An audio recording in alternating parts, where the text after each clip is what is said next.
Girl Scout Juniors, welcome back.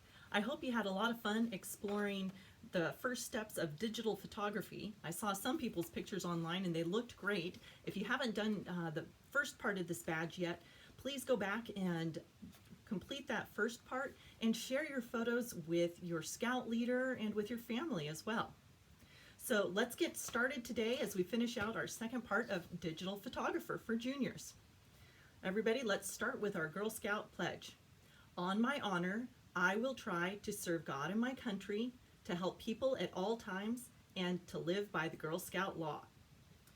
So for today's half of the badge, as we finish out our digital photography badge for juniors, there's several things that you're going to need to work on your badge today.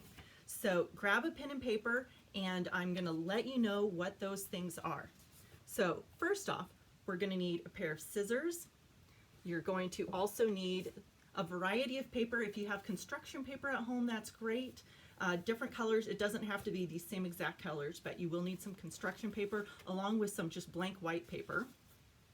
You'll also need something to color with. You can use markers, crayons, or I used colored pencils in my case because that's what I had handy. But anyway, something to color with.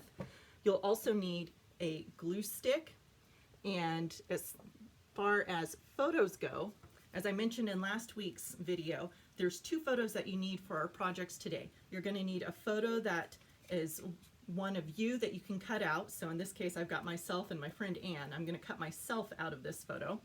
And then you also needed a photo of a close-up body part. So I took a picture of my thumb and forefinger really close up, so you can see that here, and then cut it out. And so you'll need a close-up picture of a body part as well. And then just a few more items on our list. You'll also need a hole punch, some ribbon, again, the color doesn't matter, but just some ribbon. And then if you have it around the house, a thicker kind of paper called cardstock.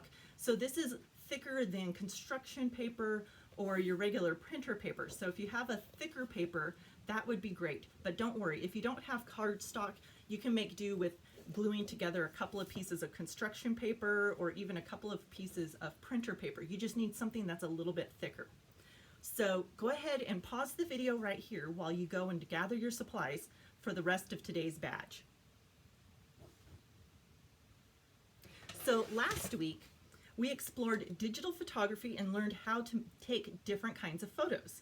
And if you got a chance to see some of your friends' work online, that's great. Or I hope, if nothing else, that you at least shared the photos that you took from your photo scavenger hunt with your family. So as we were talking about photos, everybody has a different way of looking at things, which makes photography a lot of fun. When you were taking your photos last week, what were your favorite ones that you took? And did it change the way that you look at things after our video meeting last week? So let's continue this week by figuring out even more fun things that we can do with digital photography. So one of the really cool things that you can do with digital photography is edit photos. Now there's a lot of software that's available to edit photos online or even within devices themselves. Today we're going to do a little bit of photo editing the old school way though, so don't worry if you don't have a digital camera handy, you're not going to have to use that. Instead, we're going to use some of our creativity here. So you can add, for example, when it comes to editing, you could add somebody else's head to somebody else's body, or even change the background that somebody is in. And so it's a lot of times what you see on, say, for example, magazine covers at the grocery store, those are frequently done with photo editing, editing digital photos. And so the editors, what they have done is change the image to make it look different than it is in real life. So honestly, nobody's hair looks that good in real life, does it? I know mine doesn't. But editing a photo can give it an entirely new look. For example, you can edit a photo so it looks like it was taken on a sunny day, even when it was cloudy outside. Or you can brighten the colors of a photo. If things look a little bit dull, you can turn up the colors and make it more vibrant as well. We're going to do a little bit of imitating of what you can do on a computer right here during our video meeting. So everyone take out the photo that you have of yourself and take a moment here to cut out the image of yourself. Again, make sure before you do this, make sure with your parents that this is a photo that you can cut and that it is okay with them. So go ahead and pause the video here while you cut out the picture of yourself. Now, welcome back. I'd like you to take a moment to think about a background or a situation that you would like to put yourself into. So in my original photo that I have of my friend and I, we're at a gymnasium watching her son's basketball game. And I like the photo, but it might be fun to do a different background instead. So for my photo, what I decided to do is get creative and imagine myself, since we're all kind of cooped up at home right now, I imagined myself on an airplane being the pilot. So I'm the one who's taken the plane and we're heading out on an adventure. So I completely changed the background from my friend and I at the gym to me piloting the plane as I take off on an adventure. So as you take a moment to go through and create your background, then glue your photo into the picture, think of different creative scenes that you can put yourself in. And then after you have a chance to create these, we're going to do something a little more with them later, so hold on to them. And you can pause the video here so you have time to go ahead and get creative and create whatever your background is going to be, do some coloring, and then put the photo in. So go ahead and pause the video here. So we've discovered now that taking the photo is really just the beginning of digital photography. There's so much more that you can create once you have that initial photo. So now it's time to make something fun with our photos. We're going to make a gift tag that you can use on your next gift for a parent or a friend or for a birthday or for a holiday.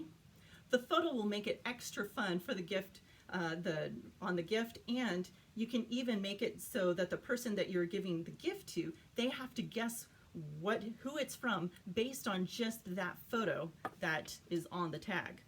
And so this is where you're going to need your close-up photo. So in this case, again, I'm using the photo that is of my fingers, and what you want to do is glue it on to a heavier paper, something that you could use for a gift tag, and glue it on, and then you're going to cut it out, and I'm going to show you here. Oops, I apologize. I had my tag right here next to me, and there we go. I only have so much space to work with while I'm trying to video this, and so I have to find where I've set things. So anyway, on my tag, I've glued the fingers onto the thicker paper, and then you take your hole punch a hole right in the top, and then you can add ribbon.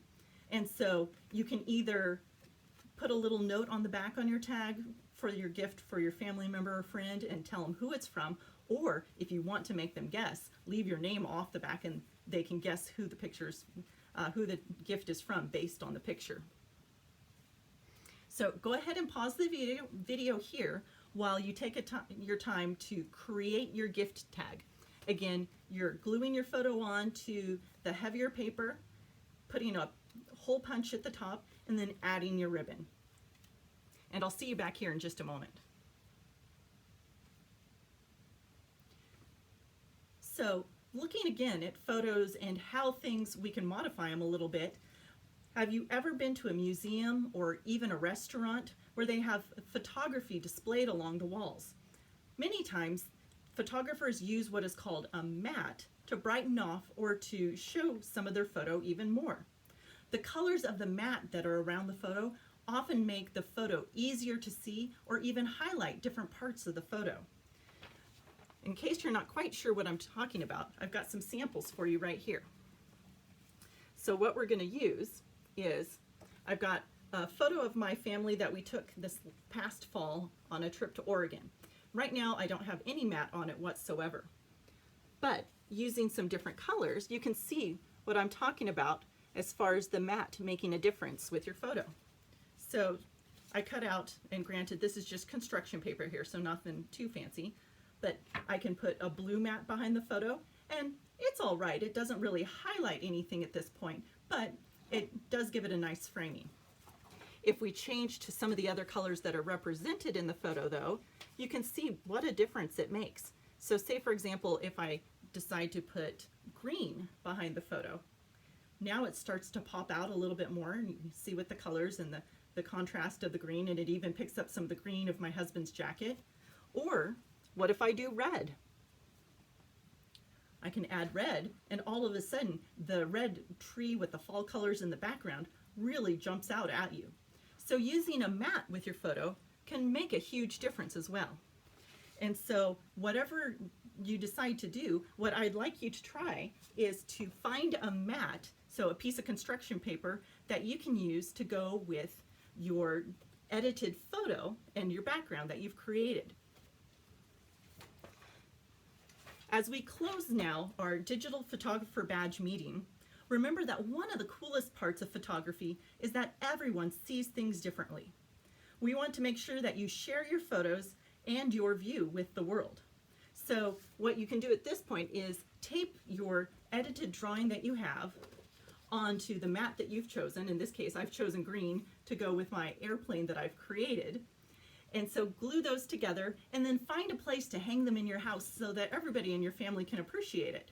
And if you have a chance, you can even take a picture of your matted picture and send it to your scout leader and share with her as well, or him.